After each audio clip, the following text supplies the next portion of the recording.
Hello बच्चों, welcome to Vidyamandir classes in collaboration with Doubtnut. मैं करुणेश भैया आज आपको एनर्जी और मोमेंटम का ट्यूटोरियल नंबर 3 कराने वाला हूं और ये ट्यूटोरियल नंबर 3 लेक्चर नंबर 3 से रिलेटेड क्वेश्चन के बारे में डिस्कशन है। ठीक है, तो आज जो हमने बेसिकली क्वेश्चन सेलेक्ट किए हैं वो है law of conservation of energy के, और बेसिकली यही टॉपिक हमने पढ़ा था आपके लेक्चर नंबर 3 पे, law of conservation of energy. मैंने आपको दो तीन चीजें वहां बताई थी, इस बात को ध्यान से समझना, बहुत इंपॉर्टेंट से दो तीन चीजें बताई थी आपको कि आप law of conservation of energy की मैं थोड़ी बातें और कर लेता हूं ताकि थोड़ा आप रिलेट ज्यादा कर पाओ। कि देखो, law of conservation is all about कि total energy for a given system is always constant. ठीक है, मतलब जैसे अगर मान लो कोई सिस्टम है तो एनर्जी एक फॉर्म से दूसरे फॉर्म में कन्वर्ट हो जाएगी, दूसरे फॉर्म से पहले फॉर्म में कन्वर्ट हो जाएगी, इधर से उधर एनर्जी कन्वर्ट होती है, ट्रांसफर हो सकती है, लेकिन इस बात को ध्यान रखेंगे कि एनर्जी डिस्ट्रॉय नहीं होगी, एनर्जी उस सिस्टम में क्रिएट नहीं होगी। For given system it is constant. ठीक है, तो बट एक कोई पार्ट कुछ लॉस करेगा तो दूसरा पार्ट डेफिनेटली कहीं ना कहीं गेन होगा। ठीक है, तो all the losses equals to all the gain कर सकते हैं हम, कहीं लॉस होगा तो कहीं गेन होगा। एक साइड आप लॉस लिख लीजिए क्योंकि जितना लॉस होने वाला है उतना ही गेन होगा, यही कॉन्सेप्ट हमारा।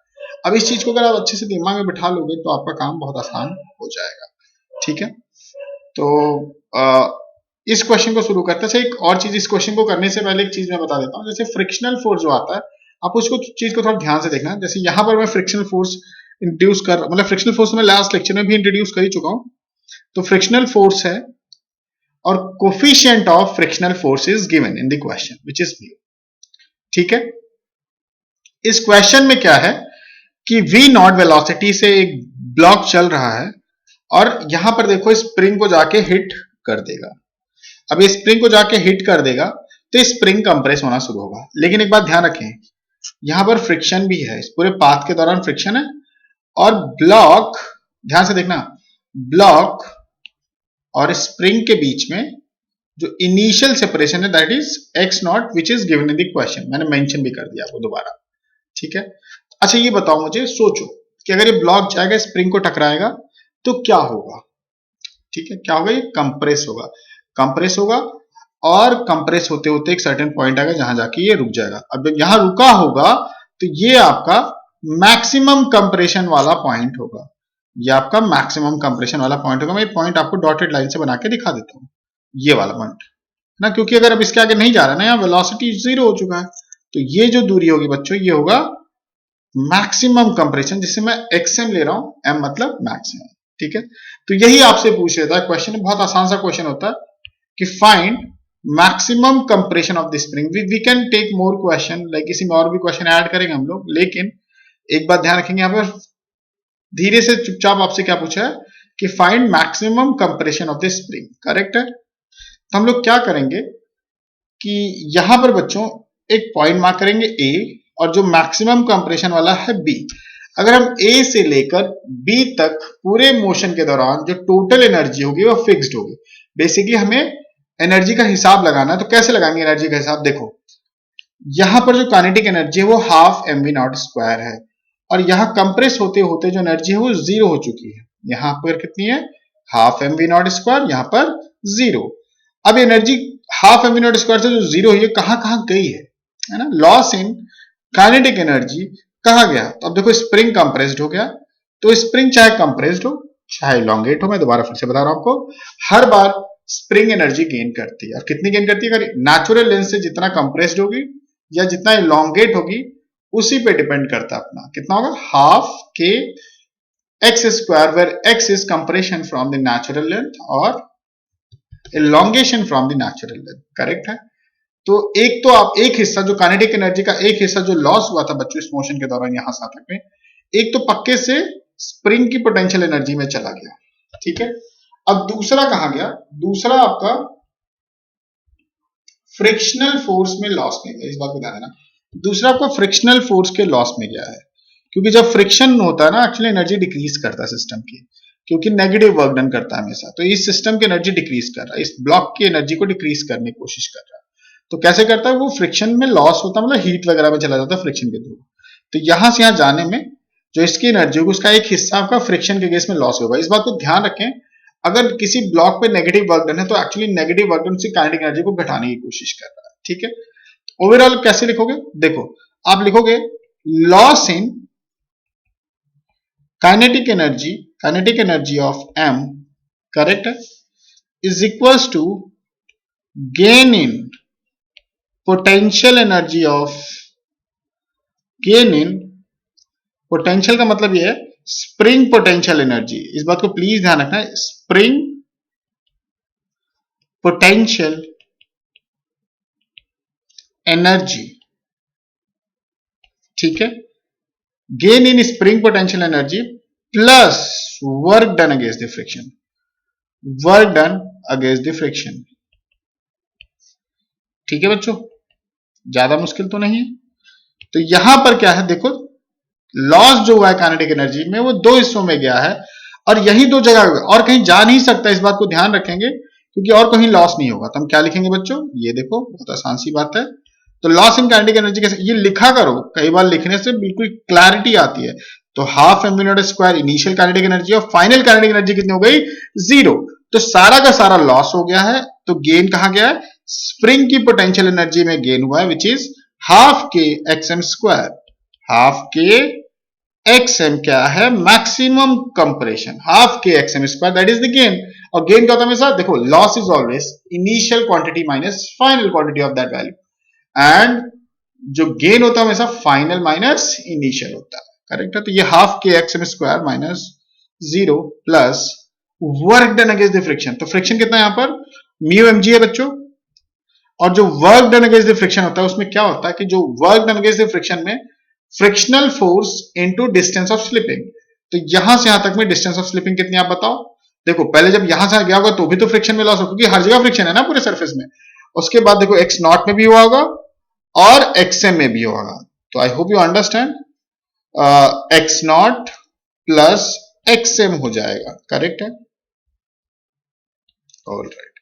तो इसको हम लोग लिख सकते हैं half mv not square equals to half के x m square plus mu mg x not plus x m. देखो सब कुछ यहां पर आपको पता है एक्सेप्ट एक्सएम, तो एक्सएम का क्वाड्रेटिक बन गया है, तो आप इस क्वाड्रेटिक इक्वेशन को सॉल्व कर सकते हैं। इस क्वाड्रेटिक इक्वेशन को आप सॉल्व करके एक्सएम की वैल्यू निकाल सकते हैं। आई होप सबको क्वाड्रेटिक इक्वेशन सॉल्व करनी आती होगी। तो ये जस्ट मैंने एक्सप्रेशन के लिए आपको दिखा दिया है कि क्वाड्रेटिक बन जाएगा। देखो क्या क्या पता है, अगर हम ध्यान से देखेंगे तो वेलोसिटी, इनिशियल वेलोसिटी पता है, स्प्रिंग कांस्टेंट पता है, म्यू पता है, एम तो पता ही था, जी तो नोन होता है हमेशा, एक्स नॉट भी मैंने आपको दिया, तो सब कुछ दिया हुआ था। तो किसका क्वाड्रेटिक बना है, एक्सएम का क्वाड्रेटिक बना है बच्चों। तो क्लियर बात है, एक्सएम का क्वाड्रेटिक बन गया है ना।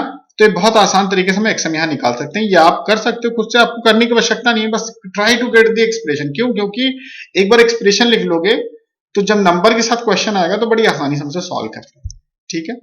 तो हमें ये समझ में आ चुका है। तो ये जो लॉस इन काइनेटिक एनर्जी बच्चों, लॉस इन काइनेटिक एनर्जी दो हिस्सों में गया, फ्रिक्शन के अगेंस्ट में काम करने में गया और स्प्रिंग की पोटेंशियल एनर्जी को बढ़ा रहा है। एक जो इंपॉर्टेंट चीज मुझे लगती है वो है ये कि फ्रिक्शन के अगेंस्ट में जो काम करना होता है वो कैसे निकालते हैं, फ्रिक्शनल फोर्स, नेगेटिव मत लिख देना क्योंकि आप बैलेंसिंग ही तो कर रहे हो ना। जैसे ऐसे सोचो ना, बिल्कुल आसान भाषा में बताता हूं कि जैसे मान लो मेरे पास 100 रुपए थे, ठीक है, अगर 100 रुपए थे तो 100 रुपए आपके, थोड़ा सा हिस्सा आपका काइनेटिक एनर्जी, स्प्रिंग की पोटेंशियल एनर्जी में चला गया, ठीक है, और थोड़ा सा हिस्सा work done against the friction में चला गया, ठीक है, थोड़ा सा work done against the friction में चला गया, करेक्ट है बात। तो जब work done against the friction आएगा तो mu mg into x not plus x m आ जाएगा। I hope you understand, not so difficult, not very difficult, right. तो ये डिस्टेंस ऑफ स्लिपिंग दिखना है हमेशा, ये ध्यान रखना, डिस्टेंस ऑफ स्लिपिंग दिखना है। यहां से तक डिस्टेंस ऑफ स्लिपिंग कितनी है, एक्स नॉट प्लस एक्स। अब इसमें एक और क्वेश्चन मैं आपको बना के दे सकता हूं, बहुत आसान सा क्वेश्चन होगा कि अगर, देखो इसको हम लोग कॉपी कर लेते हैं ना, तो थोड़ा अंडरस्टैंडिंग वाली बेटर हो जाएगी। चलो कॉपी कर लेते हैं, कुछ ज्यादा डिफिकल्ट सी बातें, इसको कॉपी करते हैं यहाँ पे, वेरी गुड, देखो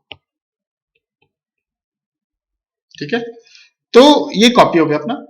अब यहां पर कई बार क्या कहता है कि जैसे ये जब इसको हिट करेगा, जब इसको हिट करेगा तो ये जब कंप्रेशन हो रहा होगा, तो जब ये हाफ कंप्रेशन हुआ होगा तब तक इसकी वेलोसिटी तो जीरो नहीं होगी। जीरो वेलोसिटी कहां होती है?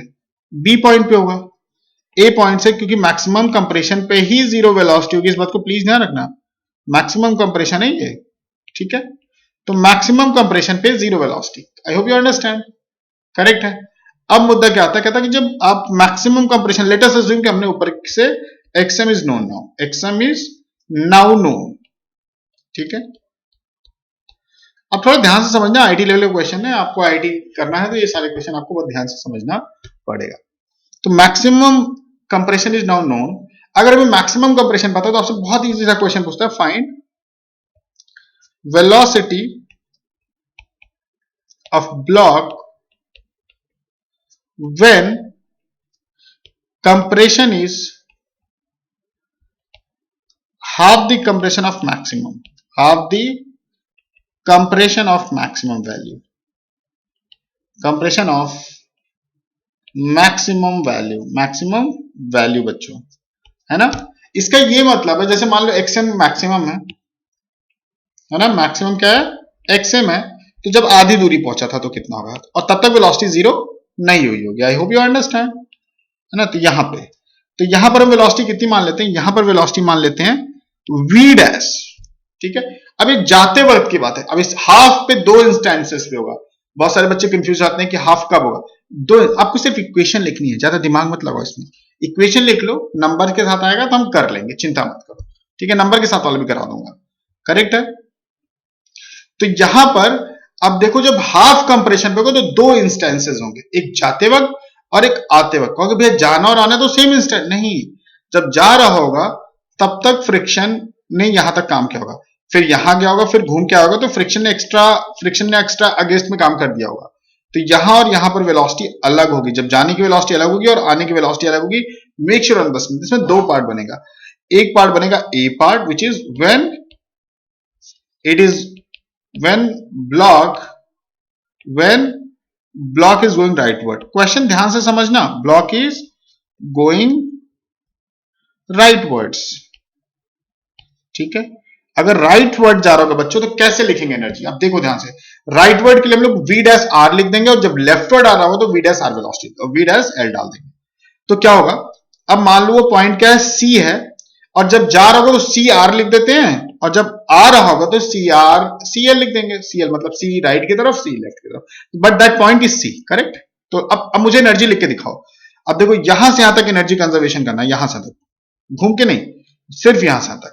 तो यहां पर काइनेटिक एनर्जी इसके पास कितनी है, बहुत आसान सी बात है, यहां काइनेटिक एनर्जी कितनी है, half m v not square, correct. अब यहां पर कितनी होगी, यहां पे भी कुछ काइनेटिक एनर्जी है, यहां पर वेलोसिटी कितनी हो गई, v r, v dash r बोल सकते हैं इसे, क्योंकि यहां वी डैश माना था हमने, और कुछ फ्रिक्शन के केस में काम हुआ होगा, करेक्ट है। तो हम क्या लिख सकते हैं, लॉस इन बच्चों, loss in kinetic energy equals to gain in spring potential energy plus work done against friction. I hope you understand, not very difficult, ठीक है। अब चलो एक एक्सप्रेशन लिखते हैं। तो लॉस इन काइनेटिक एनर्जी कितना बच्चों, लॉस इन काइनेटिक एनर्जी कितना है, ये है आपका हाफ, कितनी वेलोसिटी थी initial, half m v not square, loss in kinetic energy which is half m v dash r, right की तरफ जब मूव कर रहा है, ठीक है, का square equals to gain in spring potential energy कितना होगा उस वक्त जो कंप्रेशन है। देखो x m is already known to us, मतलब हम मान के चले, हमने मान लो क्वाड्रेटिक से निकाल लिया होगा सॉल्व करके, तो कितना हो जाएगा, हाफ के एक्सएम बाई 2 का होल स्क्वायर, हाफ के एक्सएम बाई 2 का होल स्क्वायर प्लस हाफ के एक्सएम बाई 2 का होल स्क्वायर। इस बात को प्लीज ध्यान रखेंगे, ठीक है। तो हाफ के एक्सएम बाई 2 का होल स्क्वायर, करेक्ट है। तो फिर work done against the friction की बात करेंगे, तो म्यू एम जी कितना हो जाएगा भाई, देखो एक्स नॉट तो चला होगा, डेफिनेटली एक्स नॉट तो चल चुका होगा। अब एक्स नॉट के बाद कितना कंप्रेशन हुआ है, x not plus x m by 2, ये हो जाएगा। तो we have to just get, आपको पता ना, सब कुछ पता है, यहां पर वी नॉट पता है, एक्सएम भी पता चल चुका है, के पता चल चुका है, ये सारी वैल्यूज पता, तो आपको क्या मिल जाएगा, वी आर डैश। तो आप वी आर डैश को एलिमिनेट कर सकते हो, तो half m v r dash is equals to half m v not square minus half के एक्सएम स्क्वायर बाई 4 प्लस, तो यहां प्लस नहीं होगा, ये माइनस होगा, mu m g x not plus x m by 2। लो जी, हम एक एक्सप्रेशन मिल गया, बस एक्सप्रेशन लिख दें आप, बस ज्यादा नहीं दिमाग लगाना, यहाँ पर एक्सप्रेशन लिख दें, ठीक है। क्लियर है बातें यहाँ पे? ठीक है। अब इसका बी पार्ट जब लिखेंगे तो आपको और क्लैरिटी आएगी। क्या क्लैरिटी आएगी? तो मैं बी पार्ट लिख के दिखाता हूं। बी पार्ट में क्या है बच्चों? When block is at xm by 2 and is moving toward leftward and is moving towards leftward, ठीक है बच्चों, and is moving towards leftward। Clear है बातें यहाँ पे? ऑलराइट, तो कैसे लिखेंगे? फिर से वही लॉस इन काइनेटिक एनर्जी, तो लॉस इन काइनेटिक डायरेक्टली लिखते हैं half m v not square, वहीं से लगा रहा है, अच्छा कहीं से भी किन्हीं भी दो पॉइंट के बीच में लगा सकते हो, दो पॉइंट के बीच में जितना मोशन हुआ होगा, तो half m v not square minus half k half m v dash square, L मतलब लेफ्ट, वहां आर मतलब राइट की तरफ जा रहा, एल का मतलब लेफ्ट की तरफ, तो हमने वेलोसिटी चेंज कर दी, equals to potential energy, spring potential energy कितना होगा? हाफ के एक्सएम बाई 2 का होल स्क्वायर प्लस फ्रिक्शन में कितना काम होगा? म्यू एम जी तक तो बताया। अब डिस्टेंस ऑफ द स्लिपिंग, अब ये तुम्हें पॉइंट समझना है, what is distance of the slipping? तो यहां से लेकर यहां तक वापस आना है। पहले वाला केस में यहां से यहां तक था और फिर राइट जा रहा था, अब यहां से यहां तक है बट लेफ्ट आ रहा है, इस बात को समझना, ऐसे गया और ऐसे करके लेफ्ट आ रहा, तो कितना चला देखो, एक्स नॉट फिर एक्सएम गया होगा, फिर एक्सएम बाई 2 आया होगा, है ना, ऑब्वियसली। तो आई होप ये आसान सी बात है, तो हो जाएगा x not plus x m plus x m by 2, and we are assuming कि हमने एक्सएम ऊपर से निकाल दिया है, करेक्ट है, तो we get to know the another equation. बिल्कुल प्यार से आपको एनर्जी कंजर्वेशन जैसे डिफिकल्ट जगह पे भी लगाना हो तो आ जाना चाहिए, ठीक है, ऑलराइट। सबको आ रहा होगा समझ में, कुछ ज्यादा मुश्किल तो नहीं लग रहा आपको? अच्छा, इसमें एक तीसरा पार्ट भी क्वेश्चन हम लोग सॉल्व कर सकते हैं। अब तीसरा पार्ट क्या होगा? तीसरा पार्ट बड़ा इंटरेस्टिंग सा पार्ट है कि देखो, फिर से चाहे तो हम क्वेश्चन कॉपी कर लेते हैं ना, क्वेश्चन कॉपी कर लेते हैं, फिर से उसी चीज को विजुलाइज कर पाएंगे। देखो ये, अब देखो जब स्प्रिंग कंप्रेस हुई होगी, अब ध्यान से समझना, जब स्प्रिंग कंप्रेस हुई होगी बच्चों, तो स्प्रिंग यहां कंप्रेस जाके रुकी होगी, फिर वापस से आना शुरू होगा, और जब वापस आना शुरू होगा ना, तो देखो एक्चुअल में स्प्रिंग चिपक नहीं गई है, स्प्रिंग सिर्फ कॉन्टैक्ट मेंटेन कर रही है, ठीक है। तो जब कंप्रेशन है तब तक तो स्प्रिंग पीछे धक्का मार के कॉन्टैक्ट मेंटेन कर रही है, लेकिन जब जाएगी अंदर का मैक्सिमम कंप्रेशन पे पहुंचेगी, फिर वापस आना शुरू करेगी। जैसे जब वापस आना शुरू करेगी और जैसे ही नेचुरल लेंथ पे पहुंचेगी, स्प्रिंग कॉन्टैक्ट लूज कर चुका होगा, यहाँ पे ये इनिशियल नेचुरल लेंथ आपको दिख रहा होगा, मतलब स्प्रिंग यहां तक कंप्रेस किया होगा, फिर वापस जब आ रहा होगा तो जैसे ही यहां पहुंचोगे इसके बाद फिर से कॉन्टैक्ट लूज कर देगा, क्योंकि देखो यार ये चिपके हुए नहीं है। इसके बाद जब इसकी टेंडेंसी, ब्लॉक की टेंडेंसी लेफ्ट की तरफ होगी, तो स्प्रिंग की तो कोई टेंडेंसी है नहीं मूव करने की लेफ्ट की तरफ, है ना, स्प्रिंग तो मासलेस है, तो उसकी उसमें कोई गेन तो आएगा नहीं मास की वजह से, ठीक है, कोई काइनेटिक एनर्जी तो होगी नहीं उसके पास, ये बात ध्यान रखेंगे। स्प्रिंग के पास कोई काइनेटिक एनर्जी नहीं होगी। बड़ा इंटरेस्टिंग सी बात है कि स्प्रिंग अगर मास वाली होती तो पॉसिबिलिटी थी, लेकिन मास वाली स्प्रिंग नहीं है, तो ये मासलेस स्प्रिंग में कोई काइनेटिक एनर्जी का गेन नहीं है, तो लेफ्ट नहीं आएगा, तो स्प्रिंग नेचुरल लेंथ पे कॉन्टैक्ट लूज कर चुका होगा। तो कई बार आपसे पूछता है, तीसरा पार्ट क्या होगा, find velocity of block when block is leaving contact with spring।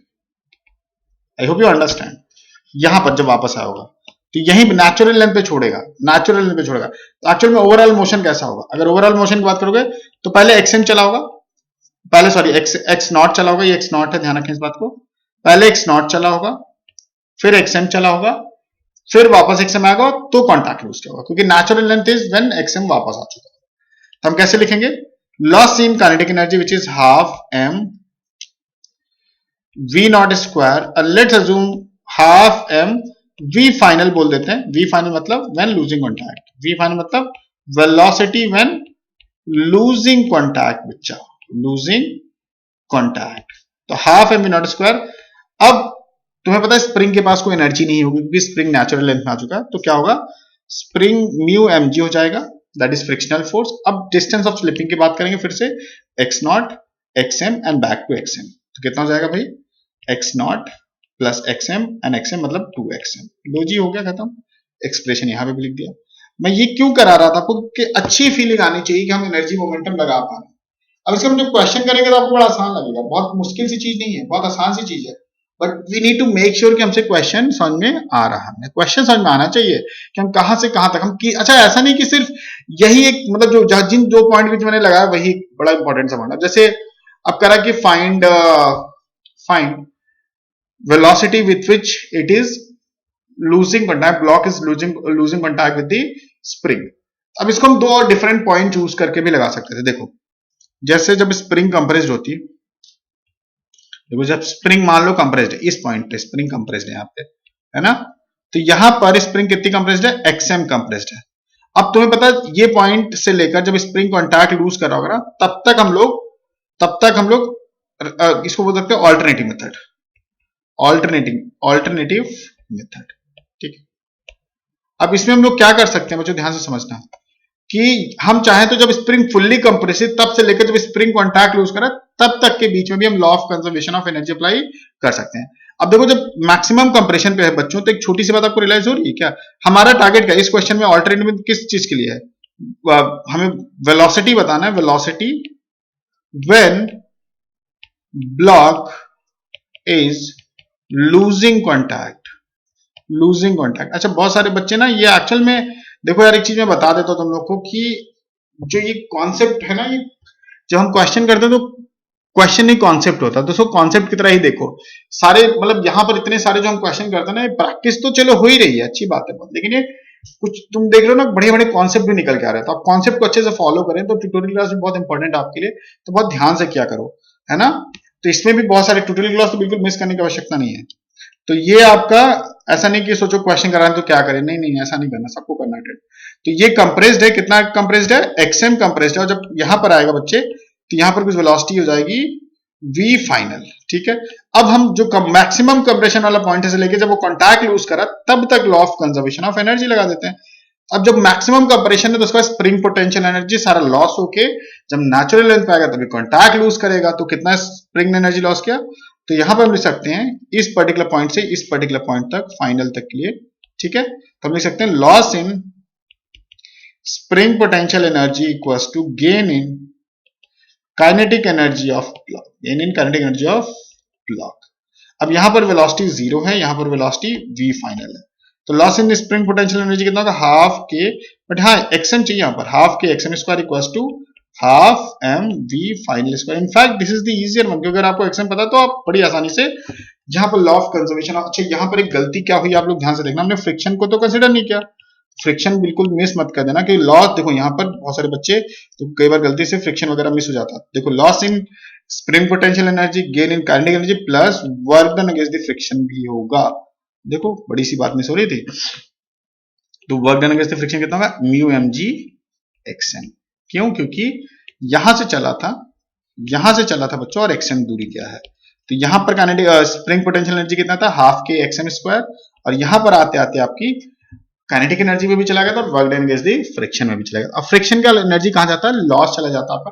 अब हमें एक्चुअल में हम कैलकुलेट कर पा रहे हैं तो यहां पर हम लिख पा रहे हैं क्योंकि हमें पता है कि फ्रिक्शन का लॉस कितना होता है, and that is mu mg s, where is s is not displacement, it's distance of slipping, make sure you learn this point, ठीक है। तो यहां पर हमें पता, अगर xm पता तो ये तो फटाफट हो जाएगा ना, xm पता होगा तो हमें भी फाइनल मिल जाएगा, ठीक है।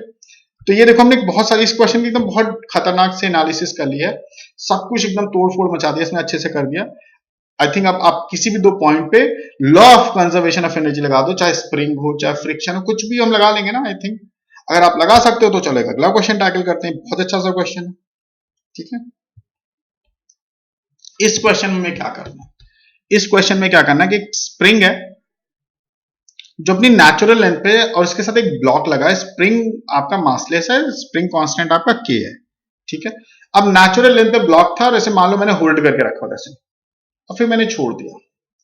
अच्छा जब छोड़ूंगा तो क्या होगा, ऐसे नेचुरल लेंथ से इफ वी, अब यहां लिख देता हूं ना ताकि कंफ्यूजन है, if we release if we release block from natural length of the spring, length of spring, ठीक है। तो क्या निकालना आपको, then find maximum elongation of the spring, maximum elongation of the spring. I hope you understand. Then find maximum elongation of the spring. Clear है बातें। तो अब देख फंडा क्या क्या है, इसमें बहुत सारे क्वेश्चन बनेंगे। This is just a first question. ये क्या है, पहला क्वेश्चन है, find maximum elongation of the spring. अब देख, अगर तू नेचुरल लेंथ से इसको छोड़ेगा, ठीक है, सारे बच्चे ध्यान देंगे इसको। अगर मान ले तूने नेचुरल लेंथ से सबने छोड़ा यहाँ पे, तो वेट है यहाँ पर mg नीचे लग रहा होगा, mg की वजह से इलॉन्गेट होगा। जैसे mg नीचे लगेगा थोड़ा सा स्प्रिंग खिंच जाएगा, अब स्प्रिंग खिंचेगा तो स्प्रिंग ऊपर की तरफ एक फोर्स लगाएगा। लेकिन अभी mg बड़ा है और स्प्रिंग फोर्स छोटा, लेकिन जैसे जैसे नीचे की तरफ खिंचता जाएगा वैसे वैसे स्प्रिंग फोर्स बड़ा होता जाएगा। इस बात को ध्यान रखना, स्प्रिंग फोर्स बड़ा होता जाएगा और स्प्रिंग फोर्स एक पॉइंट ऐसा आएगा, ध्यान से समझना, एक पॉइंट ऐसा आएगा जहां पर स्प्रिंग फोर्स और mg बराबर हो जाएगा, जिसे हम बोलेंगे इक्विलिब्रियम पोजीशन। पूरा मेथड समझना, पहले mg डोमिनेट कर रहा होगा, ऊपर की तरफ kx लग रहा होगा, लेकिन mg क्या होगा, kx से बड़ा होगा, जिसकी वजह से नीचे की तरफ एक्सेलरेट करेगा। एक पॉइंट ऐसा डेफिनेटली आएगा जब mg इक्वल्स टू kx हो जाएगा। क्यों kx इक्विलिब्रियम बोलते हैं, क्योंकि लेंथ कंटिन्यूअसली बढ़ रही है, ठीक है। तो आपका mg equals to kx equilibrium आ जाएगा। क्लियर है बात यहाँ पे। अब लेकिन वहां तक एक्सेलरेट होने की वजह से वहां तक एक्सेलरेट होने की वजह से कुछ वेलोसिटी गेन कर चुका होगा, तब उसकी वजह से उस पर्टिकुलर पॉइंट को ओवरशूट कर जाएगा, मतलब उस पॉइंट को आगे निकल जाएगा और फिर और नीचे जाएगा। लेकिन जैसे और नीचे जाएगा तो kx वाला जो फोर्स होगा वो बढ़ जाएगा। तो पहले हाफ में जब तक इक्विलिब्रियम आया तब तक वो एक्सेलरेट कर रहा है, उसके बाद इक्विलिब्रियम में पहुंचा, फिर क्या होगा, mg तो कांस्टेंट ही रहेगा, फिर kx बड़ा है तो रिटार्ड करना शुरू कर देगा, और रिटार्ड करके वो आगे जाके कहीं रोक देगा, और जहां रुकेगा वो आपका पॉइंट होगा मैक्सिमम कंप्रेशन। तो अगर मैं इसको यहां पर बनाने की कोशिश करूं, बच्चों ध्यान से समझना, जैसे यहां भी बनाने की कोशिश करता हूं स्प्रिंग को, मैं फिर से समझाऊंगा, ये क्वेश्चन मतलब आपको आगे बहुत ज्यादा काम आने वाला है। तो सोचो ना कि ऐसा होगा जहां पर वेलोसिटी जीरो होगा, वहां जाके रुक जाएगा, वेट की वजह से नीचे आएगा, स्प्रिंग फोर्स भी लग रहा होगा, यहाँ पर स्प्रिंग फोर्स भी लग रहा होगा, तो नीचे क्या लग रहा होगा, mg लग रहा होगा, ऊपर लग रहा होगा kx मैक्सिमम। अच्छा, बहुत सारे बच्चों को लग रहा होगा यार भैया यहाँ मैक्सिमम है, तो मैक्सिमम पे तो नेट फोर्स, अरे भाई नेट फोर्स जीरो नहीं है, नेट वेलोसिटी जीरो, यही तो श्योरिटी ले सकते हैं ना हम लोग। नेट फोर्स बिल्कुल जीरो नहीं है, क्या चीज की श्योरिटी मिल जाती है हमें, नेट वेलोसिटी जीरो है बस। मैक्सिमम का मतलब और वेलोसिटी नहीं है बस, और वेलोसिटी होगी तो और आगे नहीं जाएगा और नीचे नहीं जाएगा बेसिकली, ठीक है। हमने नेचुरल लेंथ से मैक्सिमम एलोंगेशन तक के पॉइंट तक का हमें पाथ पता है। मैं एक बार फिर से आपकी सुविधा के लिए समझा देता हूं हुआ क्या है। देखो, इनिशियली नेचुरल लेंथ पे था, अब नीचे की तरफ फोर्स लग रहा है mg, ऊपर की तरफ इस पर्टिकुलर पॉइंट पे कोई फोर्स नहीं लगेगा, क्योंकि ना तो स्प्रिंग एलोंगेटेड है ना स्प्रिंग कंप्रेस्ड है, ठीक है। अब ना तो स्प्रिंग कंप्रेस्ड है ना एलोंगेटेड है, अब लेकिन mg की वजह से नीचे एक्सेलरेट करेगा, तो उसकी वेलोसिटी नीचे की तरफ बढ़ेगी, जैसे बढ़ेगी तो ऊपर की तरफ एक x एक्स्ट्रा आ जाएगा, ठीक है। अब एक एक्स्ट्रा आ जाएगा तो नीचे mg लग रहा है, ऊपर kx लग रहा है, लेकिन इनिशियली mg kx से बड़ा है, ठीक है। अब लेकिन अभी नीचे की तरफ एक्सीलरेट करा तो वेलोसिटी बढ़ती जा रही है, करेक्ट है बात। एक सर्टेन, जैसे जैसे नीचे की तरफ वेलोसिटी बढ़ेगी वैसे वैसे स्प्रिंग की लेंथ बढ़ती जाएगी। एक सर्टेन पॉइंट ऐसा आएगा जब mg आपका kx के बराबर होगा, जिसे हम लोग बोलेंगे इक्विलिब्रियम पोजीशन। इक्विलिब्रियम पे क्या होगा, दोनों फोर्सेस एक दूसरे को बैलेंस कर देंगे, लेकिन तब तक बहुत सारा एक्सेलरेशन की वजह से वेलोसिटी गेन हो चुका होगा। क्लियर है, दिख रहा ना सबको यहाँ पे।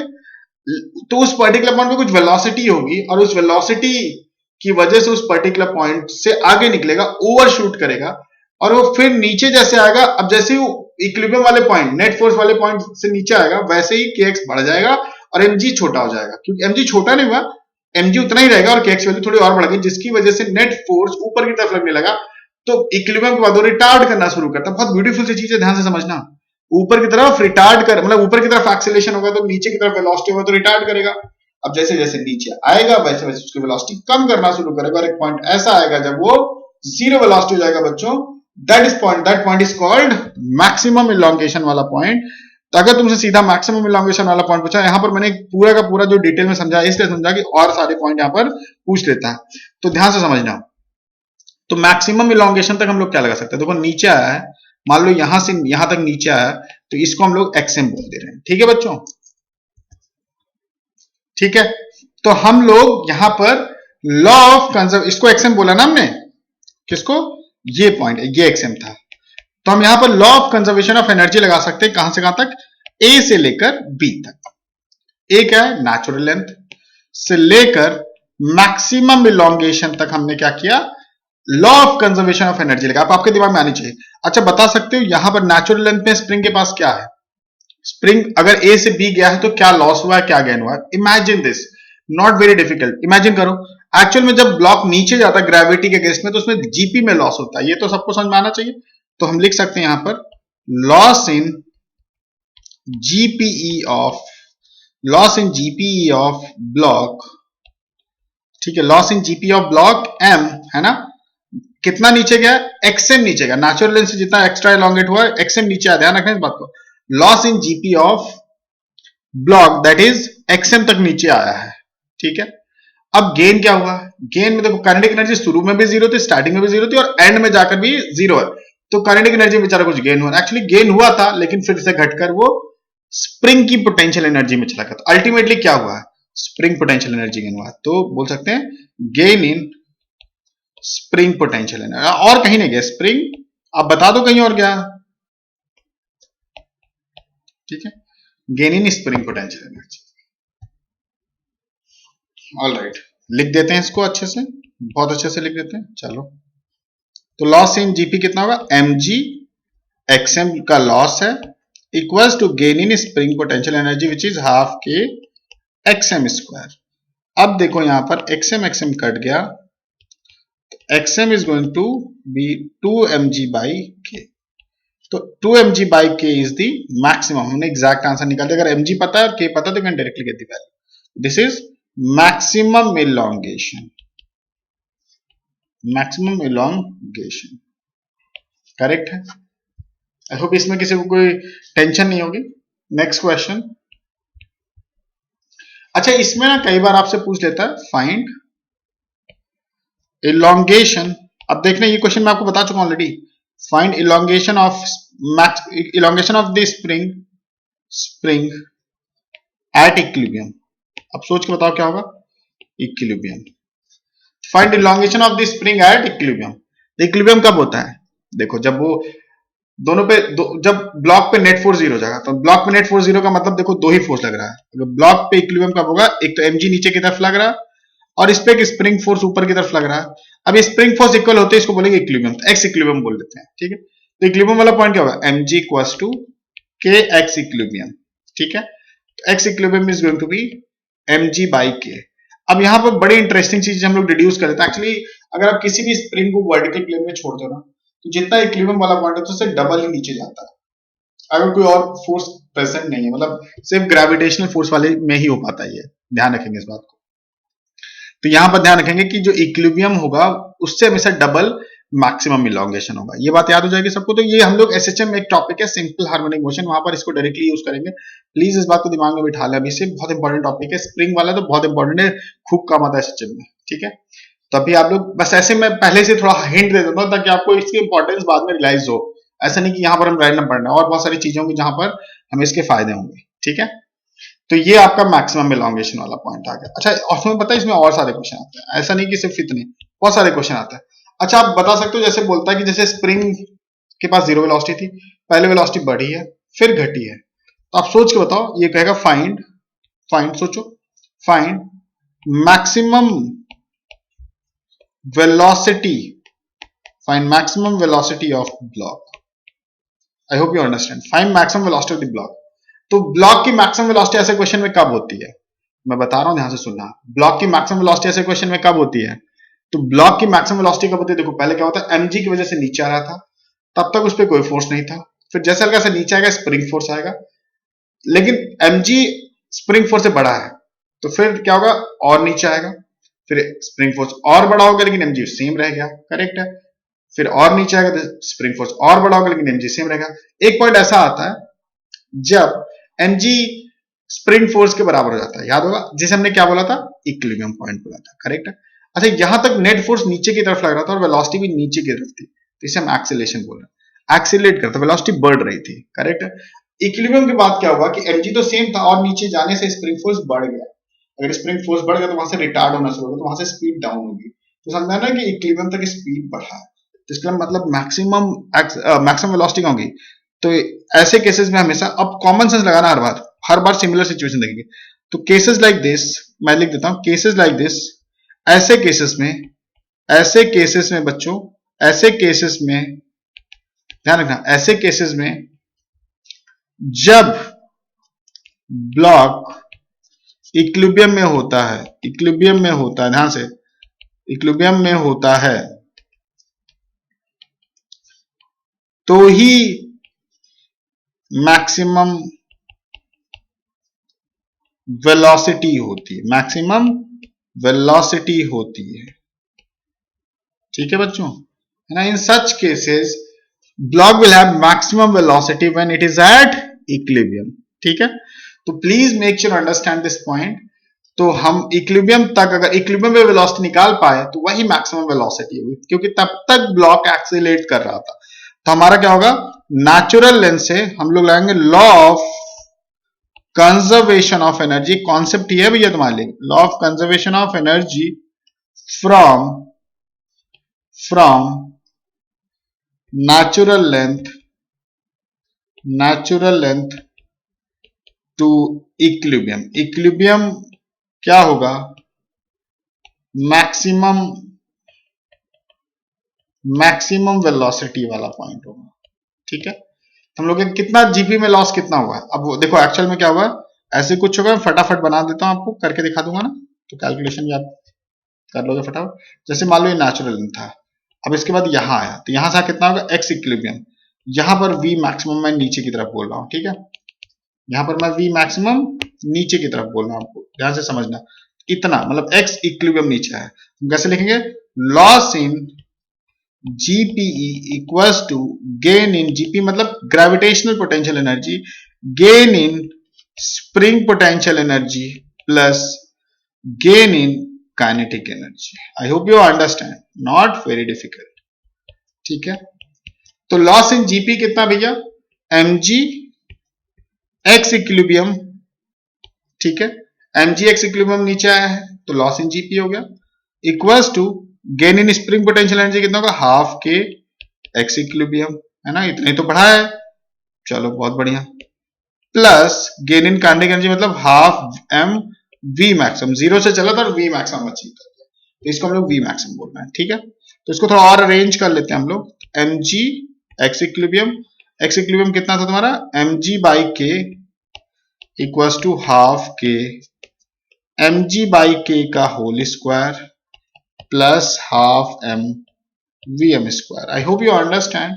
तो और इसको अरेंज करते हैं, तो m square g square by k equals to half m square g square by k plus half m v m square. तो ये इधर जाएगा तो ये जाएगा half m square g square by k is equals to half m v m square, है ना। Calculation थोड़ा ध्यान से करना, कैलकुलेशन बहुत इंपॉर्टेंट होती है, जिन क्वेश्चंस में कैलकुलेशन करने के लिए बोलूं उसको बहुत ध्यान से करना वरना कंफ्यूजन आएगी बाद में, ठीक है। तो हाफ हाफ कैंसिल हो गया, एम एम कैंसिल हो गया, तो जो वी एम आएगा वो आएगा एम, है ना, एम बाई के स्क्वायर नहीं, एम बाई के, ये एम बाई के और जी स्क्वायर था तो रूट ओवर, तो जी बाहर आ जाएगा, ठीक है। तो ये हो जाएगा आपका maximum velocity. I hope you understand.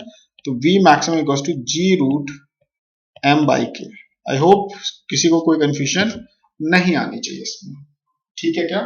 बहुत ही आसान सी चीज है बच्चों, ध्यान से करो, बहुत अच्छे से करो, केयरफुल होके करो, घबराने की आवश्यकता नहीं। बस देखो आप इस बात को समझो, law of conservation of energy लगाना कैसे है ये आपके लिए इंपॉर्टेंट है। Law of conservation of energy लगाना कैसे बहुत बहुत बहुत इंपॉर्टेंट है आपके लिए, करेक्ट है। तो इसमें और बहुत सारे क्वेश्चन बन सकते हैं, बट ठीक है, आई थिंक काफी सारी वैरायटी मैंने ऑलरेडी इसमें करा दी है।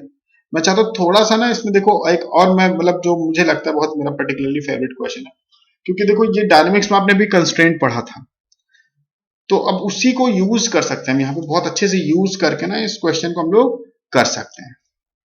देखो यहां पर एक स्प्रिंग है जिसका स्प्रिंग कांस्टेंट के है, मासलेस स्प्रिंग है, मासलेस पुली है, मासलेस स्प्रिंग है, एम मास का एक ब्लॉक है, दिख रहा है सबको, एम मास का एक ब्लॉक है, जिसको हमने यहाँ, ये पॉइंट कौन सा था, नेचुरल लेंथ वाला पॉइंट था, ये नेचुरल लेंथ वाला पॉइंट था ये, नेचुरल लेंथ, नेचुरल लेंथ वाला पॉइंट था, करेक्ट है। अगर ये नेचुरल लेंथ वाला पॉइंट था तो यहां से हमने इसको रिलीज कर दिया। अगर हमने इसको यहां से रिलीज कर दिया, बिल्कुल ध्यान से समझना आप लोग, अगर हमने इसको यहां से रिलीज कर दिया है तो यहां पर ध्यान से, बिल्कुल यहां पर इसमें पूछता है कि मैक्सिमम इलॉन्गेशन क्या होगा। मैं क्वेश्चन लिख देता हूं, find maximum elongation. Similar question है, ऐसा कुछ अलग नहीं, बस थोड़ा सा डायनेमिक्स वाला कॉन्सेप्ट यूज होगा। इलॉन्गेशन ऑफ स्प्रिंग, ठीक है, क्लियर है बात है यहां पे। तो हमारा टारगेट यहां पर अल्टीमेटली में आइडिया लगा मैक्सिमम इलॉन्गेशन, सेम जैसे हमने ऊपर किया था वैसे यहां पे मैक्सिमम, लेकिन यहां पर ध्यान रखना मैक्सिमम इलॉन्गेशन तो निकालना, लेकिन थोड़ा कंस्ट्रेंट डाल दिया हमने एक्स्ट्रा। देखो कंस्ट्रेंट कहां डाला, जब तुम इसको छोड़ोगे ना बच्चों तो ये नीचे तो आ रहा होगा, तो ये अगर मान लो ये x नीचे आता है, मान लो ये x नीचे आता है, तो ये स्प्रिंग कितनी खींचेगी। अब ये बड़ा मुद्दा आ जाता है, स्प्रिंग कितनी खींचेगी, है ना। तो ये आप डायनेमिक्स वाली चीज को थोड़ा रियलाइज करो। देखो अगर यहां से स्प्रिंग ऐसे पास हो रही है तो फिर से मैं वही चीज रिपीट करूंगा। अगर आप लेक्चर्स मेरे ध्यान से देख रहे हैं तो ये चीज बहुत आसान हो जाता है। देखो ये एंड तो फिक्स्ड है बच्चों, ये एंड तो फिक्स्ड है, इस एंड का एक्सीलरेशन क्या हो जाएगा 0, और इस एंड का एक्सीलरेशन क्या होगा कुछ a1, और जो ऊपर वाला होगा इसका हम नीचे की तरफ a मान लेते हैं। इन दोनों का जो एवरेज आएगा, फिर से सेम बात है, डायनेमिक से करते आ रहा हूं लेकिन मैं बार बार आपको याद दिला रहा हूं, और ये a होगा, है ना, बहुत बार रिपीट कर दिया। अब इसका एवरेज लेंगे तो a0, सब नीचे की तरफ पॉजिटिव मान लेते हैं, साइन के साथ लिखना होता है। जिस जैसे मान लो नीचे की तरफ डायरेक्टेड, आपने नीचे की तरफ पॉजिटिव ले लिया, ये करा चुका हूं, नहीं देखा तो अब लेक्चर देखो भाई वापस, और देखो फिजिक्स इज ऑल कनेक्टिंग। ऐसा नहीं कि आप इसको मतलब एक हर रोज वीडियो देखो तो आपको हर रोज मतलब अलग तरीके से पढ़ाया जाए और आपको हर वहीं से समझ में आना शुरू हो जाए, ऐसा नहीं होता है। बट हाँ ये है कि अगर आपको अच्छा लग रहा है तो आप पुराने वीडियोस देखें और उसको अच्छे से समझें, आपको समझ में आ रहा है तो, मतलब अगर हर रोज वीडियो समझ में आ रहा है तो मतलब सही तरीके से फिजिक्स नहीं पढ़ाई जा रही है। सही तरीके से फिजिक्स का मतलब है कि पुराने कॉन्सेप्ट डेफिनेटली यूज होते हैं। अगर किसी भी अच्छे फिजिक्स के टीचर से मुझे बताएगा तुम्हें कि पुराने कॉन्सेप्ट के बिना फिजिक्स नहीं हो पाती। अगर आप वेक्टर्स नहीं पढ़ पाओगे तो आप काइनेमेटिक्स नहीं कर पाओगे, आप टू डायमेंशन नहीं कर पाओगे, आप डायनामिक्स नहीं कर पाओगे, पक्की बात है। अगर कोई करा पा रहा है तो गलत है। तो ये बात ध्यान रखेंगे, a0 a1 और a है, तो इसका एवरेज लेंगे तो क्या हो जाएगा बच्चों, एवरेज ले सकते हैं साइन के साथ। नीचे की तरफ हमने, अब साइन चाहे जैसे मान लो, नीचे की तरफ हमने पॉजिटिव माना और ऊपर की तरफ जो डायरेक्टेड है वो नेगेटिव, यहां सारा हमने नीचे ही मान लिया तो ज्यादा झमा नहीं है। तो देखो a1 plus 0/2 is equal to a, तो a1 इक्वल टू क्या निकल कर आया 2a। अब a1 इक्वल टू 2a का मतलब क्या है कि अगर इस वाले एंड का एक्सेलरेशन a1 है, इस वाले एंड का एक्सेलरेशन क्या होगा, a क्या होगा a1/2। I hope you understand, है ना। अगर इस वाले एंड का एक्सेलरेशन a1 है, a बच्चों देखो क्या दिख रहा है, a दिख रहा है a1/2, है ना। फिर से देख लो एक बार, अगर इस एंड का एक्सेलरेशन a1 है, इस एंड का एक्सेलरेशन a1/2 आ गया। ये कंस्ट्रेंट बता रहा है, ये कंस्ट्रेंट हमेशा होल्ड करता है। और मैंने आपको एक चीज बताई थी, अगर आपको याद है कि नहीं याद है, मैं फिर से चलो याद दिला देता हूं, कोई बात नहीं, कि ये सेम चीज वेलोसिटी के लिए भी वैलिड है और सेम चीज आपका डिस्प्लेसमेंट के लिए वैलिड है। तो इसका मतलब दिस इज, हमें लिख देता हूं, फिर से लिख देता हूं, कोई बात नहीं।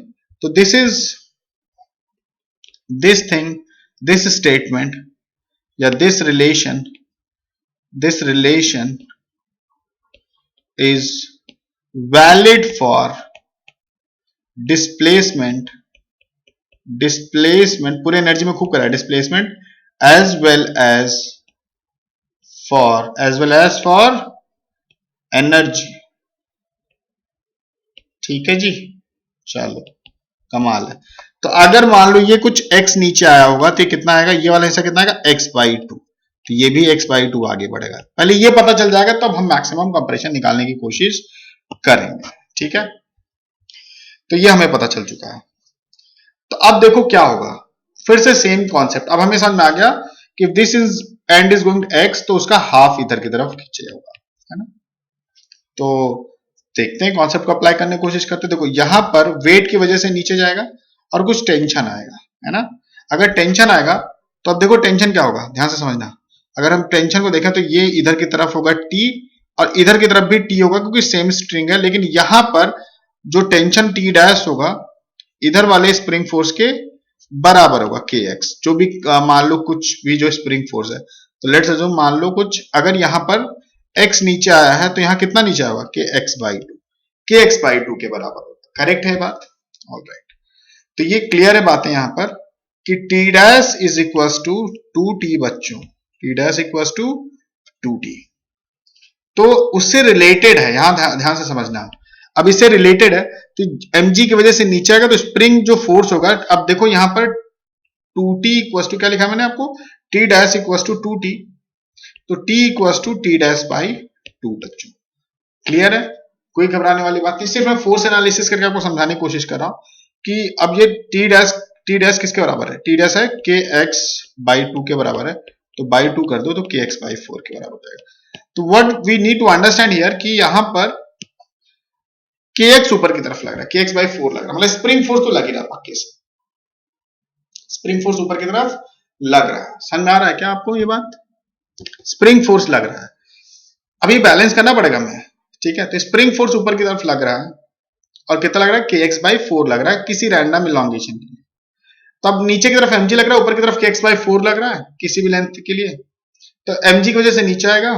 अगर मान लो नीचे थोड़ा सा इलॉन्गेट जब हुआ होगा, mg की वजह से नीचे आएगा। अब धीरे धीरे क्या होगा, नीचे की तरफ वेलोसिटी बढ़ेगी और एक सर्टेन पॉइंट ऐसा जब mg के एक्स बाई फोर के बराबर होगा, जिसे हम लोग क्या बोलेंगे, इक्विलिब्रियम। बस ये स्ट्रिंग कंस्टेंट एक्स्ट्रा वेरिएबल डाला और कुछ भी नहीं किया मैंने यहाँ पर। स्ट्रिंग कंस्टेंट एक छोटा सा पैरामीटर समझ लो, जैसे कि थोड़ा सा डिफिकल्टी लेवल बढ़ा दिया आपको स्ट्रिंग कंस्टेंट डाल के। यहाँ पे जो स्ट्रिंग कंस्टेंट था जिसको हम लोग स्प्रिंग से यहाँ रिलेट करने की कोशिश कर रहे हैं, तो अगर मान लो आपसे मैक्सिमम इलॉन्गेशन पूछता है तो क्या करेंगे हम लोग, मैक्सिमम इलॉन्गेशन पूछता है तो फिर से वो एक्सेलेरेट करेगा फिर रिटार्ड करेगा तो जीरो वेलोसिटी जाएगी, वही मैक्सिमम इलॉन्गेशन होगा। तो हम लोग कहेंगे जी for maximum elongation, for maximum elongation,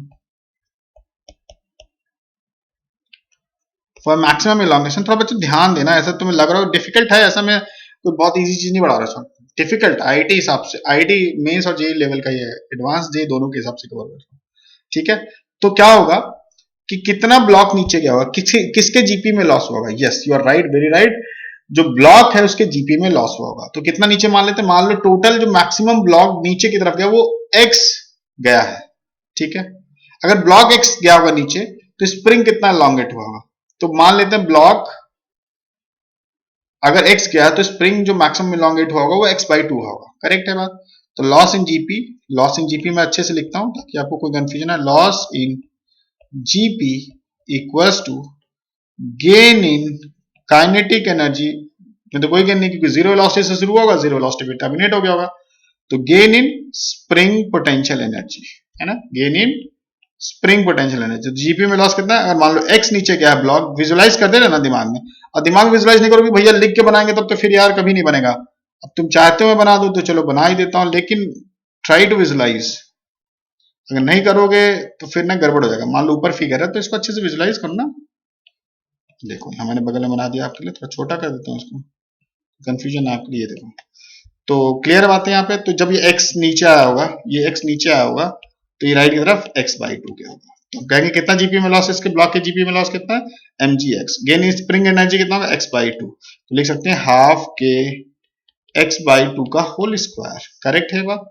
और तो कुछ करना नहीं यहाँ पर, तो mgx, और कुछ हो तो बता दो, क्योंकि भैया काइनेटिक एनर्जी ने मैक्सिमम के लिए निकाले ना, फॉर मैक्सिमम इलॉन्गेशन, और कुछ तो नहीं है ना, कहीं किसी में कुछ नहीं है। तो mgx equals to half k x square by four, तो x कट गया, x equals to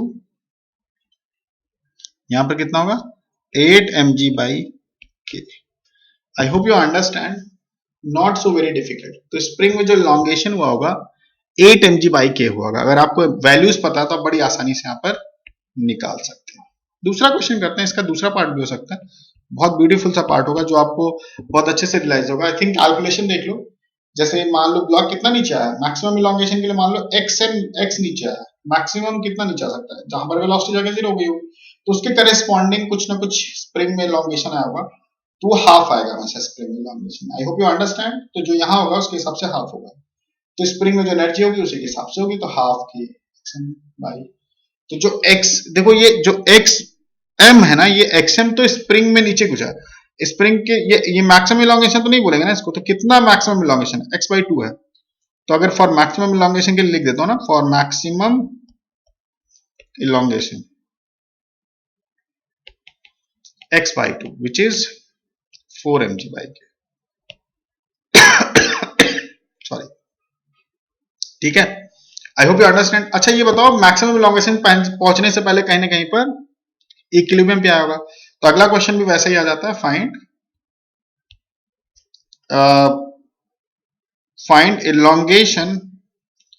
elongation in the spring when block is at equilibrium। Equilibrium का मतलब क्या होगा? लेट्स अज्यूम कि जो ब्लॉक है, फिर से मैं बना देता हूं, लेट्स अज्यूम कि जो ब्लॉक है बच्चों, ये दिख रहा है आपको कि कितना नीचे आ गया, एक्स इक्विलिब्रियम नीचे आ चुका है। अभी यहां पर ऐसा नहीं कि इस पे वेलोसिटी है, अब इसको ओवरशूट करेगा, नीचे जाएगा, रिटार्ड करेगा और जीरो वेलोसिटी आएगी, करेक्ट है। तो अब इस पॉइंट की बात करेंगे तो क्या हो जाएगा, mg नीचे की तरफ लग रहा होगा और ऊपर की तरफ कितना लग रहा होगा, लेट्स अज्यूम इक्विलिब्रियम है तो kx इक्विलिब्रियम, मतलब जो ब्लॉक है वो कितना नीचे है, एक्स इक्विलिब्रियम। तो बता भाई ये कितना जाएगा, ये तो कॉमन सेंस ले, स्प्रिंग कितना लॉन्गेट होगा, एक्स इक्विलिब्रियम बाई 2, करेक्ट है। तो हमने कहा जी एक्स इक्विलिब्रियम बाई 2, बिल्कुल ठीक बात है। एक्चुअल में यहां पर एक गलती क्या किया आपने, मान लो ये एक्स इक्विलिब्रियम नीचे आया तो इसको के एक्स इक्विलिब्रियम के बराबर नहीं कर सकते, तो टेंशन के बराबर कर सकते हैं, क्योंकि इक्विलिब्रियम पे mg इक्वल्स टू हम लोग टी कर सकते हैं बच्चों, टी इक्विलिब्रियम। ये बात प्लीज ध्यान रखना, मैंने वहां पर जो के एक्स इक्विलिब्रियम लिखा तो गलत बात है, ठीक है। अब अपन लोग क्या करेंगे, अब टी इक्विलिब्रियम को स्प्रिंग फोर्स से रिलेट करने की कोशिश करेंगे। देखो ऐसे, ऊपर की तरफ जो टेंशन होगा वो टी डैश होगा, नीचे की तरफ टी होगा और इधर की तरफ टी होगा, और मासलेस है तो 2t equals to t dash. तो जो टी आएगा, टी इक्विलिब्रियम बोलेंगे इसको, तो t equilibrium is going to be, t equilibrium है ना, ये तो था, t equilibrium equals to t dash by 2। और जो स्प्रिंग फोर्स होगा, ध्यान सब देखेंगे, जो स्प्रिंग फोर्स आएगा ऐसे ऐसे ऐसे ऐसे करके, जो इधर की तरफ कितना, के एक्स इक्विलिब्रियम बाई 2, क्योंकि अगर ये एक्स इक्विलिब्रियम नीचे आया बच्चों तो ये वाला कितना राइट की तरफ आएगा, एक्स इक्विलिब्रियम बाई 2। बहुत बार बता चुका हूं इसको। अब ये टी डैश के बराबर होगा, ऐसे देखेंगे तो टी डैश के बराबर होगा, हम लोग टी डैश को लिख सकते हैं के एक्स इक्विलिब्रियम बाई 2 बच्चों। तो इसको उठा के यहां रख देते हैं हम लोग ना, बहुत अच्छी बात है। तो हमने कहा जी टी इक्विलिब्रियम इक्वल्स टू कितना हो जाएगा, k x equilibrium by 2, correct है बात, ठीक है। अब टी इक्विलिब्रियम को उठा के यहां डाल देते हैं, mg इक्वल्स टू क्या हो जाएगा, के एक्स इक्विलिब्रियम बाई 2। तो के एक्स इक्विलिब्रियम बाई 2 है, तो इस बात को ध्यान रखेंगे, के एक्स इक्विलिब्रियम बाई 2, ठीक है, के एक्स इक्विलिब्रियम बाई 2। तो यहां पर जो mg आ रहा है वो के एक्स इक्विलिब्रियम बाई 2 है।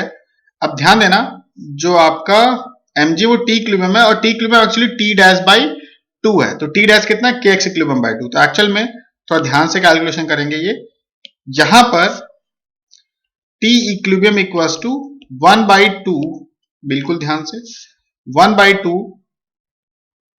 और इसको उठा के डाल देते हैं यहां पर, ये हो जाएगा अपना के एक्स इक्विलिब्रियम बाई 2।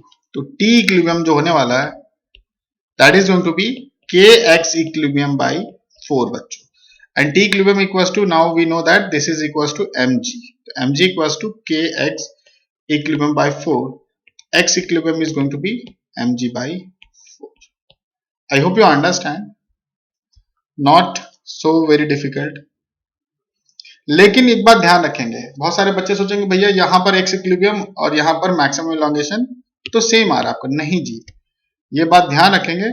यहां पर k भी आएगा, I'm so sorry, k I'm missing k, ठीक है। तो mg by 4 के नहीं, एक्चुअल में ये x इक्विलिब्रियम मतलब जो जितना x इक्विलिब्रियम पे ब्लॉक डिस्प्लेस किया था वो है, लेकिन जो ये स्प्रिंग होगा वो तो एक्स इक्विलिब्रियम बाई 2 इलोंगेट हो ना। मैंने आपसे क्या पूछा, find elongation in the spring, मतलब बेसिकली आपको इक्विलिब्रियम पे इलोंगेशन ऑफ द स्प्रिंग बताना है। तो what is the answer, answer is, ध्यान से, यही तो समझने वाली बात थी कि जो इलोंगेशन इन द स्प्रिंग, बिल्कुल ध्यान से समझना, elongation in the spring when block is at equilibrium, and that is going to be, वो क्या होने वाला बच्चों, x इक्विलिब्रियम बाई 2। तो वो आंसर हो जाएगा अपना, वो आंसर हो जाएगा mg बाई 2 कर देंगे तो ये हो जाएगा 8k। mg/8k। आई होप आपको समझ में आ रहा होगा। ठीक है, तो ये क्लियर है बात है। जो इक्विलिब्रियम है उससे दुगना ही तो खींचता है, अगर आपको याद है जो इक्विलिब्रियम होता है उससे दुगना खींचता, आपको याद होगा, है ना। जैसे यहां पर कितना अपना 4 mg, यहां पर 4 mg/k आ रहा है ना। ये आपका जो मैक्सिमम इलोंगेशन है वो 4 mg/k आ रहा है। आप एक बार ध्यान से देख लेते हैं, यहाँ पर 4 इलोंगेशन का आ रहा है, 4 mg/k आ रहा है, करेक्ट है। तो आपका जो आंसर आना चाहिए वो आना चाहिए यहां पर, आई थिंक फिर से मैंने क्रॉस मल्टीप्लीकेशन में कुछ एरर किया है, मैं ठीक कर देता हूँ, रुको एक मिनट। जो एक्स इक्विलिब्रियम आएगा आपको बच्चों, ये आएगा, फिर से एक्स इक्विलिब्रियम आएगा 4 mg/k, 4 mg/k। तब 4 mg/k आएगा तो ये कितना जाएगा 2, 4 mg/2, तो हो जाएगा 4 mg/2k। तो अल्टीमेटली क्या होगा 2 mg/k। I am so sorry for the calculation, please make sure you understand this point. Calculation तो बहुत आपको ध्यान से करना पड़ेगा। तो elongation in the spring when block is at equilibrium, that is 2 mg/k, and इसी का डबल आ रहा है which is quite appropriate, जो हमें समझ में आ रहा है आप। ठीक है, आई होप ये बातें आपको समझ में आ रही होगी। यहाँ पर एक और क्वेश्चन बनता है, यहाँ पर मैं आपको एक बार फिर से समझा देता हूँ ताकि आपको कैलकुलेशन में कुछ वो ना दिखे। तो देखो, जब ये एक्स इक्विलिब्रियम खींचा था बच्चों, जब ये एक्स इक्विलिब्रियम नीचे की तरफ खींचा था तो एक्स इक्विलिब्रियम बाई 2 था। तो हमने एक्स इक्विलिब्रियम निकालने की जो कोशिश की तो वो क्या था कि देखो इक्विलिब्रियम पे तो नेट फोर्स 0 था, ब्लॉक, यही तो फंडा था, इक्विलिब्रियम का मतलब ही नेट फोर्स 0 होता है। तो हमने कहा जब ये इक्विलिब्रियम पे था तो यहाँ पर जो टेंशन लग रहा था वो था mg equals to t equilibrium, correct है। स्टेप बाय स्टेप वापस से देख लेते हैं। हमने कहा बहुत अच्छी बात, हमने कहा यार लेकिन हमें तो स्प्रिंग के लेंथ के साथ चाहिए। तो हमने कहा अच्छी बात है, तो इसका रिलेशन ये बना रहा था, हमने पुली का बीडी बनाया, ऊपर की तरफ टी डैश माना, और इस समय दोनों साइड सेम स्ट्रिंग थी, तो हमने टेंशन सेम दिखा दिया, टी इक्विलिब्रियम टी इक्विलिब्रियम। हमने कहा t equilibrium equals to t dash by 2, correct है। हम टी डैश बाई 2 को डाल सकते हैं, टी डैश को डाल सकते हैं। देखो टी डैश जो होगा, अगर स्प्रिंग का फोर्स बनाएंगे तो टी डैश इक्वल्स टू क्या होगा, अगर ये ब्लॉक एक्स इक्विलिब्रियम नीचे आया है तो ये एक्स इक्विलिब्रियम बाई 2, डायनेमिक्स में मैंने आपको बताया था, खींचेगा राइट की तरफ। अगर ये एक्स इक्विलिब्रियम नीचे की तरफ आया तो ये एक्स इक्विलिब्रियम बाई 2 खींचेगा, करेक्ट है। तो जो यहाँ टी डैश आएगा वो क्या होगा, के एक्स इक्विलिब्रियम बाई 2। इसमें कंफ्यूजन तो नहीं, क्योंकि जो स्प्रिंग फोर्स जो यहाँ लगा रहा उतनी टेंशन इधर लग रहा होगा ना। ये देखो स्प्रिंग फोर्स ऐसे लगा रहा, तो इधर की तरफ क्या था, के एक्स इक्विलिब्रियम बाई 2, और इधर की तरफ टी डैश होगा, करेक्ट है। मैं कहा जी दोनों सेम है, तो टी डैश कितना हो जाएगा, के एक्स इक्विलिब्रियम बाई 2, और टी डैश इक्विलिब्रियम बाई 2 हो जाएगा, तो टी इक्विलिब्रियम कितना हो जाएगा, इसकी वैल्यू उठा के यहाँ डाल देते हैं, देखो तो हो जाएगा k x equilibrium by 4, and that is equals to t dash की वैल्यू से रिलेट कर दिया हमने टी इक्विलिब्रियम को, तो हमें पता है टी इक्विलिब्रियम की वैल्यू यहाँ डालेंगे तो आ जाएगा अपना mg, देखो mg equals to t equilibrium, तो अल्टीमेटली हमें पता चल गया कि जो mg होगा वो के एक्स इक्विलिब्रियम बाई 4 के बराबर होगा। एक्स इक्विलिब्रियम कितना होगा, 4 mg/k, यही क्रॉस मल्टीप्लिकेशन गलती होती है, इसको आपको समझना 4 mg/k, ठीक है। लेकिन दिस इज जो ब्लॉक जितना मैक्सिमम डिस्प्लेस किया है, दोनों पूछ सकता है आपसे कि ब्लॉक कितना नीचे डिस्प्लेस किया था। थोड़ा ध्यान से 2 बार क्वेश्चन करना है, ब्लॉक कितना डिस्प्लेस किया, एक्स इक्विलिब्रियम। अगर ब्लॉक एक्स इक्विलिब्रियम डिस्प्लेस हुआ तो दैट इज 4 mg/k। तो स्प्रिंग कितनी लॉन्गेट हुई, स्प्रिंग कितनी लॉन्गेट हुई, 2 mg/k, क्योंकि हमने देखा वहां पे स्प्रिंग उसका हाफ होता है। तो हमने कहा जी एक्स इक्विलिब्रियम बाई 2, तो 4 mg/2k कर दे, 2 से डिवाइड कर दे तो 2 mg/k। And this is such a beautiful, ये बहुत अच्छे क्वेश्चंस हैं, ये मतलब बहुत अच्छे क्वेश्चंस हैं, ये आपको आईआईटी जेईई एडवांस में भी पूछ सकते हैं और मेंस में भी कई बार इसका छोटा मोटा वर्जन पूछ सकता है। तो दिस मतलब बहुत अच्छा क्वेश्चन है ना। तो आपसे यहाँ पर वेलोसिटी निकालने के लिए भी कई बार बोल देता है कि find velocity when it is at equilibrium. तो आपको इक्विलिब्रियम का तो आइडिया लग ही चुका है। कुछ क्वेश्चन मैंने और लिए थे जो मैं अगली क्लास में करूंगा, आज तक ऑलमोस्ट टाइम ओवर हो चुका है। तो इसमें तीसरा पार्ट भी आ जाता है जो कि बहुत इंटरेस्टिंग सा है, वो कर लेते हैं पहले। Find maximum velocity of block, maximum velocity of block. अब मुझे बता सकते हो कि मैक्सिमम वेलोसिटी ब्लॉक का कब होगा, yes, when block is at equilibrium, correct. अब सबको समझ में आ चुका होगा अब तक ये इक्विलिब्रियम, ठीक है। अगर when block is at equilibrium तब ये मैक्सिमम वेलोसिटी पे होगा। तो हमें law of conservation of energy लगाकर ही निकालना। तो अगर मान लो एक्स इक्विलिब्रियम नीचे आया है ना, तो हम लिख सकते हैं लॉस इन जीपी, हमें पता है वैल्यू पता है, तो लॉस इन जीपी कितना होगा, mg एक्स इक्विलिब्रियम ना, loss in GP equals to, अब इस बार काइनेटिक एनर्जी में भी कहने हो तो half m v max square plus spring में गेन हुआ, ना कि ब्लॉक का मत लिख देना। अगर एक्स इक्विलिब्रियम ब्लॉक नीचे आया तो स्प्रिंग कितनी खींचे हुए, एक्स इक्विलिब्रियम बाई 2, तो लिख सकते हैं half k x equilibrium by 2 का होल स्क्वायर। तो कितना रेंज हो जाएगा, m g x equilibrium equals to half m v m square plus half k x equilibrium का होल स्क्वायर बाई 4। करेक्ट है। यहां पर देखो बहुत सारी चीज, जब एक्स इक्विलिब्रियम हम डालेंगे, एक्स इक्विलिब्रियम हमने कितना निकाला था, एक्स इक्विलिब्रियम निकाला था हमने 4 mg बाई के, 4 mg बाई के, तो लिख सकते हैं m square g square by into 4 by k, ठीक है, is equals to half m v m square plus half k m g by 4 mg by k का whole square into 1 by 4। I hope इसको arrange कर लेना। Let's not, please do it, बहुत important है, please do it. Arrange करना तो आना ही चाहिए, ठीक है। आई एम श्योर ये बातें सबको समझ में आ रही होगी। कुछ ज्यादा मुश्किल, कुछ ज्यादा डिफिकल्ट तो बच्चों नहीं लग रहा होगा। आप देखो, अगर आप इस सिर्फ जो मैंने हर क्वेश्चन में तीन तीन पार्ट थे, 3 या 4 पार्ट, एक में तो 4 पार्ट करा दिया था, तो ऑलमोस्ट 10 क्वेश्चन हो गए पार्ट वाइज देखा जाए तो काफी अच्छे अच्छे क्वेश्चन कवर हो गए हैं यहाँ पर। ये क्वेश्चन बहुत इंपॉर्टेंट है। मैं और भी एनर्जी कंजर्वेशन की दूसरी क्लास लेने वाला, अगली क्लास लेने वाला, जिसमें थोड़े और क्वेश्चन ऐसे ही लेंगे हम लोग, प्लस वर्टिकल सर्कुलर मोशन करने वाले हैं, ठीक है। तो प्लीज इन लेक्चर्स को बहुत अच्छे से फॉलो करो, बहुत अच्छे से ध्यान से देखो और कॉन्सेप्ट को समझने की कोशिश करो। ये कॉन्सेप्ट आपको आसानी से, देखो आई नो कि थोड़ा डिफिकल्ट कॉन्सेप्ट है, एक बार और ध्यान से देखोगे तो बच्चों डेफिनेटली समझ में आएगा। एक बार, एक नहीं, दो नहीं, 3 बार, कई बार देखो, लेकिन ये कॉन्सेप्ट हमारे लिए समझना बहुत इंपॉर्टेंट है, ठीक है। ये बात चलो अगर आपको आ चुकी है तो हम लोग इसी नोट पे खत्म करते लेक्चर। घर पे ध्यान से रहें, स्वस्थ रहें। Thank you.